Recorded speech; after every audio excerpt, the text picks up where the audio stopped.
बिलाशुबा थूहर का दरख्त गुनाहगारों का खाना होगा, जैसे पिघला हुआ तांबा। वो थूहर पेटों में इस तरह खौलेगा जिस तरह गर्म पानी खौलता है। हुक्म दिया जाएगा कि इसको पकड़ लो और खींचते हुए दोजख के बीचों बीच ले जाओ, फिर उसके सर पर खौलता हुआ पानी उंडेल दो कि अजाब पर अजाब हो। अब मजा चख, तू बड़ी इज्जत वाला और सरदार था। ये वही दोजख है जिसमें तुम लोग शक किया करते थे।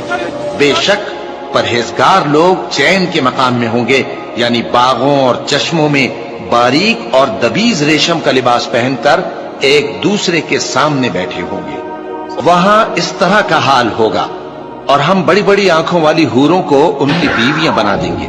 वहां अमन इत्मीनान से हर किस्म के मेवे मंगाएंगे और खाएंगे, और पहली दफा के मरने के अलावा मौत का मजा फिर नहीं चखेंगे, और अल्लाह उनको दोज़ख के अजाब से बचा लेगा।